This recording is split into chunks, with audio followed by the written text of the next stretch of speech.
Good day, viewers. Welcome to another edition of the Daily Strange Stories. I'm John Brown. Our lead story for today. School fundraising event ends in disaster as student crashes teacher's VW car.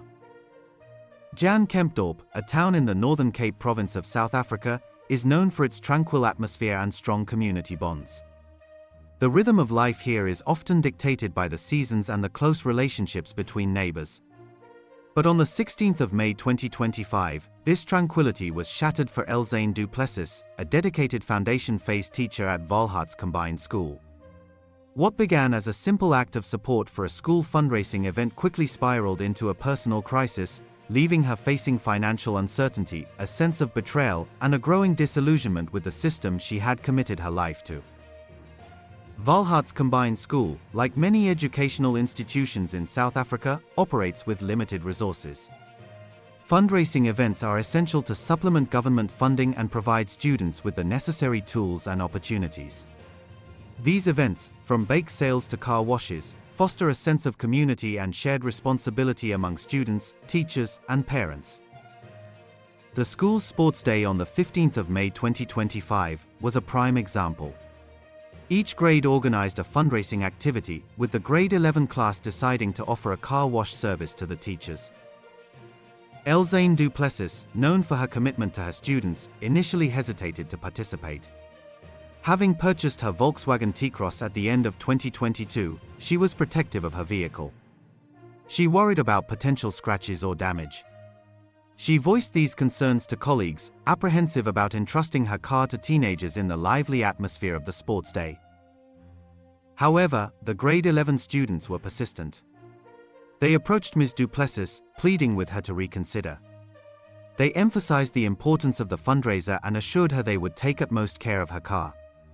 Touched by their earnestness and believing in supporting her students, Ms. du Plessis reluctantly agreed. The students were busy on Thursday, so Ms. du Plessis agreed they could wash the car on Friday.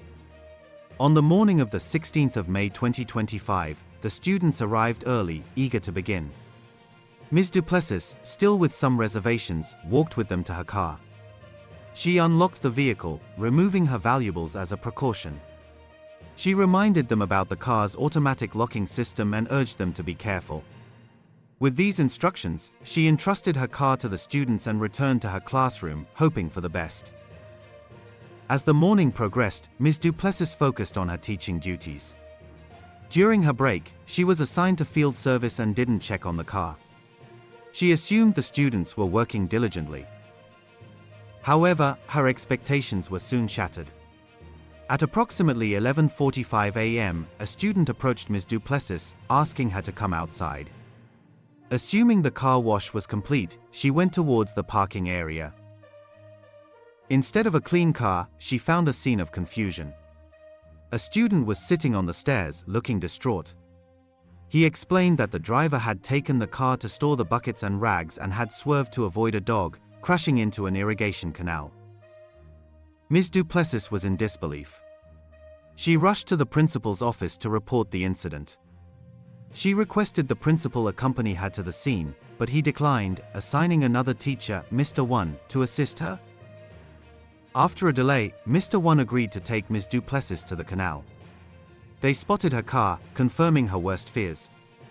At the scene, a crowd had gathered. A mother, visibly shaken, approached Ms. du Plessis, recounting the events. She claimed the car had been speeding and nearly hit her and her child before plunging into the canal.